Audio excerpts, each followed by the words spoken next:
1992 में 6 दिसंबर 1992 में बाबरी मस्जिद गिराई गई थी।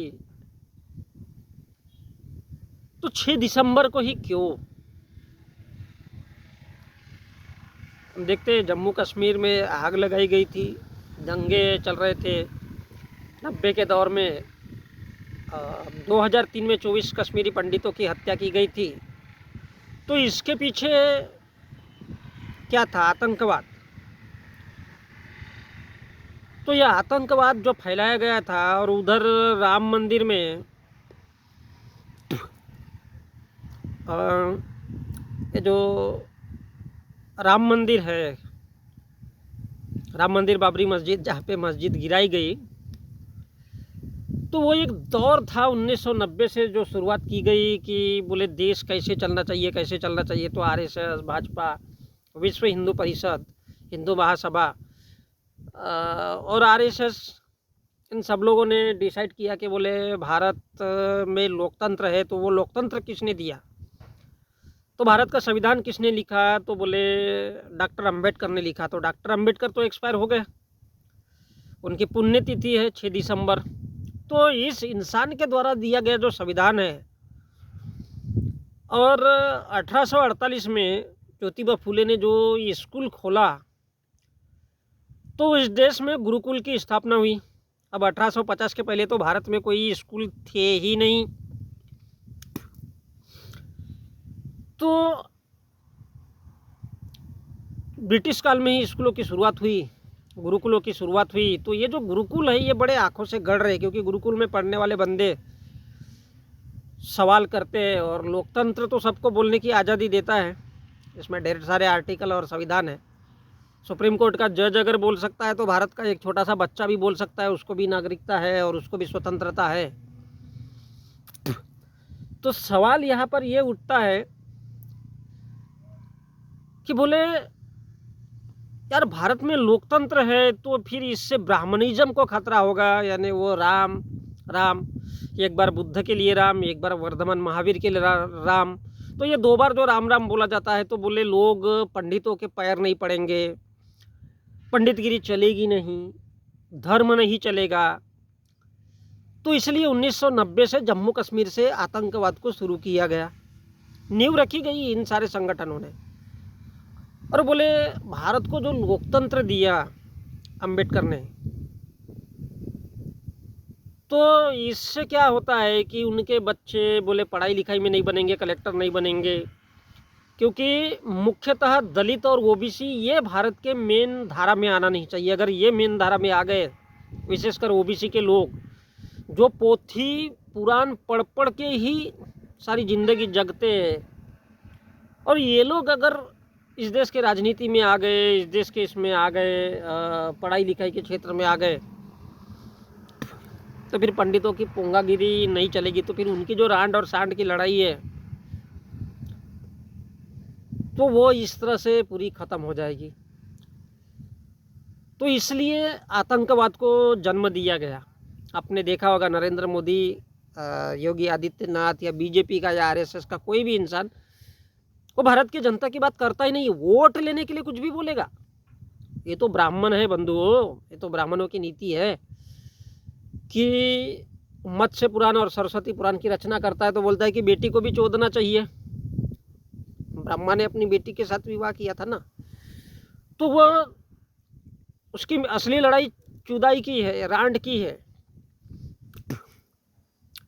माफ़ कीजिएगा मेरे शब्द है, और कहीं अगर मेरी बातों से किसी को कुछ तकलीफ होती है तो मैं क्षमा भी चाहूँगा, लेकिन कड़वी सच्चाई है भाई ये। तो ब्राह्मण अपनी बेटी को ठोकने के लिए ग्रंथ लिख सकता है, वो ब्राह्मण के लिए आतंकवाद कौन सी बड़ी चीज़ है? कि बोले बेटी क्या है, तो हमारा लगाया हुआ पौधा है, तो बोले पहले उसके साथ सेक्स करो, तब बाकी के दुनिया के साथ करेंगे। तो आतंकवाद, बोले देश कहाँ से चलना चाहिए? आतंकवाद। तो उसके लिए बोले डॉक्टर अंबेडकर, जिस प्रकार बुद्ध मर गया तो राम शुरू हुआ। ये क्या था? संहार, श्रृंगार या नरसंहार बोल सकते हैं, यानी उसके विचारों को दबाना, उसकी सभ्यता को ख़त्म करना। तो जिस डॉक्टर अंबेडकर ने भारत को लोकतंत्र दिया, संविधान दिया और खुले विचारों में सभी, अब उसमें तो किसी ब्राह्मण के लिए कोई दुश्मनी नहीं है, किसी ठाकुर के लिए दुश्मनी नहीं है, लेकिन फिर भी ये लोग ब्राह्मण बनिया और ठाकुर मिलकर के हमेशा के लिए इस देश पर राज करना चाहिए। तो जो आम जनता है, एससी, एसटी, ओबीसी और मुस्लिम जो जातक लोग हैं, जिनकी जातियाँ है, तो बोले ये साला अगर सत्ता में बैठ जाएंगे तो बड़ा चुराड़ा होगा, तो फिर इसको बचाने के लिए ये जो गदड़ा है, बोले ये जो गंदगी है आतंकवाद की, वो समाज में चलना चाहिए, देश में चलना चाहिए। क्योंकि डॉक्टर अंबेडकर ने स्वतंत्रता, बंधुता, भाईचारा इसका मैसेज दिया, तो बोले ये नहीं होना चाहिए, तो फिर उसके लिए आतंकवाद को फैलाओ। और इसलिए 1990 में आतंकवाद को फैलाया गया। और बाबरी मस्जिद इस बात का प्रमाण है कि नफरत किससे करना है, तो मुसलमानों से। तो इस देश का जो तमाम वो हिंदू जो है खुद को मानता है, इस देश का ओबीसी, एससी, एसटी और मुस्लिम माइनॉरिटीज़, तो इनके मुद्दे ही ख़त्म हो जाएंगे। और इसलिए बाबरी मस्जिद गिराई गई। तो वो मेनली डॉक्टर अंबेडकर की विचारधारा का दमन है, लोकतंत्र का दमन है, इस देश के लोगों को समझाने के लिए। और इसलिए आपने देखा होगा, वो गाय को पानी पिलाएंगे, जानवरों को पानी पिलाएंगे। नरेंद्र मोदी ने कुत्ता बिल्ली लाया, और वो क्या शेर लेकर के आए कि बोले हम जानवरों की पूजा करते हैं। और अब भारत के देवी देवता भी देखोगे तो किसी के हाथ में भाला तलवार, मतलब पूजा करना है तो किसकी? जानवरों की। तो जानवर अच्छे हैं, यानी यही तो आतंकवाद है, समझाने के लिए कि भैया किसी भी सूरत में भारत का संविधान काम नहीं करना चाहिए। तो उसके लिए कोर्ट कचहरी, शासन प्रशासन सबको पैसा दे दे करके, अभी मणिपुर में देखो वो क्या हिंसा चल रही है, तो ये जानबूझ करके दंगे। और इसलिए नरेंद्र मोदी ने कहा बड़ी खूबसूरती से, बड़े खूबसूरत अंदाज से कि यहाँ भी खुदा, वहाँ भी खुदा, वहाँ भी खुदा। और बोले जहाँ नहीं खुदा है वहाँ खुदेंगे। तो फिर अभी बंगाल को शुरू किया गया, फिर से वो नंदीग्राम जो किसानों को जलाया गया, मारा गया, काटा गया, पीटा गया उनको। तो कहाँ कहाँ से आतंकवाद खोजा जा सकता है और किस प्रकार से देश को गुमराह किया जा सकता है, आतंकवाद के श्रेणी में खड़ा किया जा सकता है और देश में आतंक मचे। इसलिए नरेंद्र मोदी ने कहा कि यहाँ भी खुदा और वहाँ भी खुदा, और जहाँ नहीं है वहाँ खुदाई करेंगे। मतलब क्या है? आतंकवाद को पैदा करना है भाई, आतंकवाद। क्योंकि जितना देश में आतंकवाद होगा उतना ही बुद्धू बनेंगे देश के लोग। अब है तो बुद्ध के लोग, बुद्धि का इस्तेमाल करना चाहिए। तो इस प्रकार 6 दिसंबर 1992 को इस बात का वो प्रमाण दिया गया है कि 6 दिसंबर 1992 को डॉक्टर अंबेडकर की पुण्यतिथि है, उनका मरण हुआ था, उनका मृत्यु दिवस है। तो बोले उसके साथ साथ अब वही लोकतंत्र जो उसने दिया, तो इसके साथ साथ बोले देश में जो शासन चलेगा वो आतंकवाद से चलेगा। और जो 1990 का दौर है, तो अभी 22 जनवरी राम मंदिर के बाद यही देश में दंगे पंगे नंगे और ये इस प्रकार का वातावरण बनाया जाएगा। तो ये कोई आश्चर्य की बात नहीं है। जिनकी आइडियोलॉजी जो होती है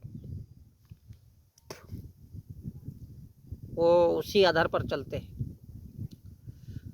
और इसलिए 6 दिसंबर भारत के इतिहास में एक अविस्मरणीय दिन रहेगा, जिसके दिन बाबरी मस्जिद गिराई गई थी। तो ये केवल मस्जिद का गिरना नहीं है, अब वो भारत का चाहे जनरल कैटेगरी का इंसान हो, चाहे ओबीसी हो, चाहे एससी हो, चाहे एसटी हो या फिर माइनॉरिटीज हो, सबको ये बताने के लिए इस बात का संकेत है। तो ऐसा नहीं है ब्राह्मण हो, ठाकुर हो, इस देश के ओबीसी, एससी, एसटी के और माइनॉरिटीज़ के लोगों, ये मत समझना कि आतंकवाद या राम राज्य से देश चलेगा, उसमें आप लोगों के भी बच्चे पीछे जाएंगे। और आप लोगों को अगर इस बात से खुशी होती है कि आतंकवाद बहुत अच्छा है और केवल मुस्लिम ही मरता रहे, दलित ही मरता रहे, तो आपकी पीढ़ियाँ भी सुख शांति से नहीं रहेगी। क्योंकि ये आतंक कोई जाति, धर्म, मजहब ये सब नहीं देखता है, किसी राम को नहीं देखता है, किसी अल्लाह को नहीं देखता है, किसी डल्ला को नहीं देखता है, और ना ही वो ईसा मसीह को देखता है। आतंक सिर्फ आतंक होता है। जिस प्रकार वेश्यालयों में रांडों का कोई धर्म नहीं होता, कोई मजहब नहीं होता, उसी प्रकार आतंकियों का कोई धर्म मजहब नहीं होता। और जिस देश का प्रधानमंत्री ही खुद हमेशा भाषण में कहता हो, मुख्यमंत्री कहते हो योगी जैसे, और नरेंद्र मोदी कहता हो कि आतंकवादियों को, मैं लाल चौक गया था जम्मू कश्मीर, किसी माँ के लाल ने दूध नहीं पिलाया है, क्योंकि उसको पता है इस देश का कोर्ट कचहरी और सारी संस्थाएं उसके लिए काम कर रही है, आतंकवाद के लिए। तो मेरे को लगता है कि अब आपको सचेत हो जाना चाहिए। 22 जनवरी के बाद देखिए देश का क्या हाल होता है, किस प्रकार से कीचड़ उचला जाता है। तो ऐसा नहीं है कि आप लोगों के ही बच्चे मारे जाएंगे या दूसरे लोगों के भी मारे जाएंगे, ये सोचना तो होगा आप लोगों को। और ना सोचो तो ये आपकी मर्जी है, क्योंकि भारत का संविधान किसी के लिए बुरा नहीं सोचता है, चाहे वो ब्राह्मण हो, चाहे ठाकुर हो, चाहे बनिया हो, चाहे वो दलित हो, आदिवासी हो, या फिर पिछड़ा वर्ग का इंसान हो, सभी के लिए एक समान है, सभी इंसान इंसान है। अगर ये भाईचारा आप लोगों को पसंद नहीं है और आपको लगता है कि ये धर्म, तो ये जो धर्माचार्य है, ये जो शंकराचार्य है, ये सिर्फ बनते ही इसलिए है कि वो अय्याशी कर सके, और उन लोगों को अय्याशी से ही मतलब है। किसी प्रकार के देश, जनता, इनसे कोई उन लोगों को लेना देना नहीं है। तो ये दौर है, सभी को सोचना चाहिए। और भारत का प्रधानमंत्री तो केवल आतंकवाद की बात करता है, केवल आतंकवाद की। बेरोजगारी, रोजगार, महंगाई, इन सब से मतलब नहीं है। तो सोचो वो कौन सा प्रधानमंत्री है, कौन सा लोकतंत्र है भैया। खैर, हमारा जैसा इंसान तो खाली यूट्यूब पर फड़फड़ कर सकता है। हम लोगों को क्या है भैया, मैं तो ना पॉलिटिकल हूँ, ना कहीं सोशल काम से जुड़ा हुआ हूँ। फिर भी सोचिए अगर वक्त मिलता है तो, क्योंकि आतंक जब छाता है तो ब्राह्मण भी मारा जाता है, तो दलित भी मारा जाता है।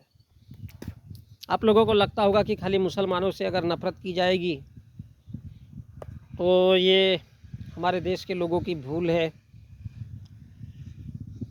जम्मू कश्मीर में जितनी भी हत्याएं हुई है वो केवल कश्मीरी पंडित तो कहा जाता है, ब्राह्मण ये नाम दिया गया है, और ये सच्चाई है कि उसमें केवल और केवल हिंदुओं की हत्याएं हुई है।